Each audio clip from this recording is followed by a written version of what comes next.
Good to see you, sir. Nice to see you, man. You know, one thing I felt both about this film and Moonlight is that I walked out more educated, smarter than when I walked in, whether it's a story of a gay black man and the troubles that he's facing, or what it means to be black and get lost in the justice system. I'm curious as a filmmaker about your role as an educator too, educating people who don't know better about certain issues in society. Yeah, I think for me, especially on these last two films, I've been lucky. I think I'm educated by Terrell McCraney, who wrote the source material that Moonlight is based on, and of course, I'm educated by James Baldwin, who wrote the source material that Beale Street is based on. So for me, it's just about taking the things I'm learning, in these two films in particular, from the source material and trying to translate that to the audience. For sure. Well, obviously, after you write and direct a film that wins Best Picture, everyone is just going to sit there and look at you and try to figure out what it is you're going to do next. To what degree did the success of Moonlight impact whether or not you chose to do this film? You know, it didn't really impact it. You know, I wrote Beale Street long before we even made Moonlight, and so it was already in motion. To be honest, in a way, it was nice to have like the self-defense mechanism of already knowing what I wanted to do, coming out of the noise in the system, I like to say, you know, of winning Best Picture with Moonlight. So, in a certain way, there were a lot of options and choices, but it was nice to not have to choose at all. You know, I consider this a companion piece to the previous film. Absolutely. 31 years ago today, December 1st, 1987, James Baldwin passed away. Yes. And I'm curious if you could have sat in a theater with him and watched this film and then leaned over and said, Oh, did I man. get this part right? Or what do you think of this part? Is there a specific aspect of the film that you would just love to pick his brain about? Yeah, I think the scene, two scenes. I think the scene with the two families, you know, I think he would have definitely loved. Which is an amazing scene, by the way. And I think that there's this comedy, but also pathos, horror. There's just so many things about it, so much drama, kitchen sink drama, I'd say, about that sequence. I think he would have loved. I'd be very curious to see what he thought of the sequence with Brian Tyree Henry and Stephan James when Daniel Carty comes over.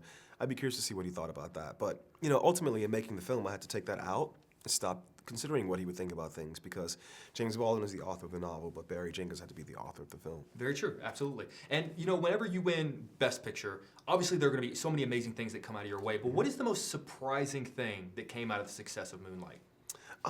You know, to be honest, man, I'm just like a very chill, low-key kind of guy.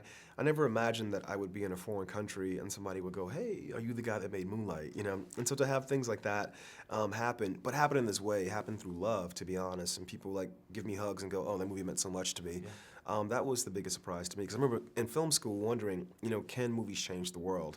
You know, I wasn't sure about that, but I think they can change perspectives. And I think in Moonlight, especially with the winning Best Picture, I saw that proved. Absolutely. Well, it's an absolute honor to get to sit across from you. Thank you for your time, and I look forward to chatting with you in Chicago, man. Thank you, man. Thanks, man. Appreciate it. Really good to see you guys. Congratulations. So, 31 years ago today, December 1st, 1987, James Baldwin passed away. So I'm curious, this is such a beautiful representation of his work. If you could sit in a theater with him, watch this movie, and when it's over, lean over and go, what did you think about this part? What is the part you'd want to ask him about? Ooh, that's tough. That is a tough one. That's Doing a lot of interviews today, trying to ask. I guess the first thing that popped in my head was the prison scenes for some reason. I don't know, just, you know, I want him to still feel all that love even in the midst of pain, because I feel like it's in those scenes where the two, you know, this beautiful love story, but then all of these issues of social injustice come in, you know, together. So I would want him to be happy about those. Yeah. Excellent, excellent. And for me, I don't know, probably maybe the birth of our son. You know, just what a light that moment is in the midst of such a dark time, a tumultuous time for this young couple. So, you know, I think that really stood out to me. I'd probably ask him about that. I'm curious about the relationships you have with actors on set, off camera, because there are white actors who play very good people in this movie, and then there are white actors who play very bad, malicious people. Does the type of actor a person plays affect your relationship with that person off camera? Is it more tense with one than another? I mean, everyone was so nice. Like, Ed Skrein, who plays Officer Bell, is the nicest. Is he? Like, off 'Cause he camera, does a we're great job of- talking, showing me pictures of his kids, like telling me, like giving me advice and everything. But I mean, we're actors, so when they say action, Yeah. Yeah. It's just the mark of great actors, I think. You know, I don't think anyone felt any sort of tension from anyone on the other race. You know, I think it was all love, and we all came there with a purpose and intention. Yeah, yeah. Speaking of love, there's a great quote, both in the book and the movie, which is love brought you here. And it's such a nice reminder that no matter where you are in life, someone loved you somewhere, and it really got you to where you are right now. Based on, you're obviously both of you guys doing very well right now. Whose love would you say most brought you here? Oh, my mama. Your mom? Yeah. Definitely my mom. Yeah, it's always. I think I would say that too. It's always the moms, isn't it? Yeah. How have your parents? How has your mom sort of responded to all of this? I mean, my mom's a crybaby, so Yeah, she's just crying all the time, Yeah. and also sending me photos of stuff that like I have. Anyway, but no, Like ads and stuff, yeah, like and I'm around just town like, and stuff. Mom, Yeah. like I know. Anyway, but no, she supported me from the time I was 7 years old and told her that I wanted to do it, and she responded by getting me into a performing arts school. So she's just very excited to see all the work that I've been putting into, studying this craft, starting to pay off.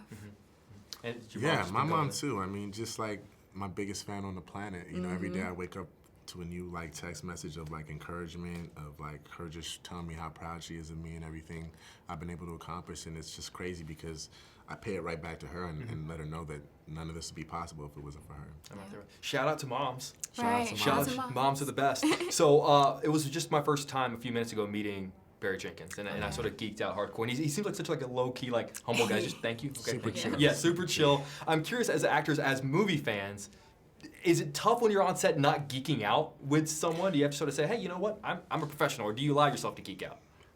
I mean, the initial moment. I mean, first time I met Regina King at the table reading, she's sitting right right in the next next to me. room, I'm by just the way. like, it's Regina King. But then you have those, I don't know, it's like you have that moment and then you're like, but we're here to work. Yeah.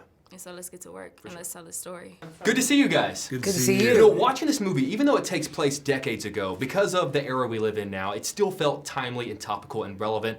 But then it made me think, is there ever going to be a time where this movie is not timely and topical? And does it matter when it was made? I say no. I say because, James Baldwin was writing about things that were affecting, the American consciousness and things that we are wrestling with since time immemorial. So I think that's why it's so resonant right now. Absolutely. No, I agree. I mean, even if we are lucky enough in our lifetime to actually witness change, Yes. it's still going to be relevant because it's representing the history of America, the fabric of America, race and police violence, systemic issues, treatment have been, it's part of what America's made of. Unfortunately. Yeah, absolutely. To your point, sometimes when you hear that they're adapting a book into a movie, you just think, oh man, I hope they get that right. I like that book. I hope that they pull it off.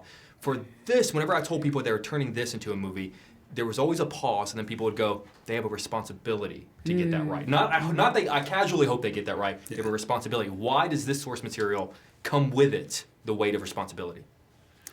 Well, I think any of James Baldwin's works, I think that there's a responsibility. I think that's why the estate took so long to release any sort of love and joy for it to become a film, because I think the estate always respected it as being a work of literature and for it to have interpretation. And so I think that they just wanted to you kind of want to get it right, and you want to respect the writer. And so I think that that's exactly what the estate was holding on to. Yeah, when Barry actually reached out to the estate after he'd written the script and wrote, I'm sure I can only imagine how amazing and eloquent the letter was that Barry sent.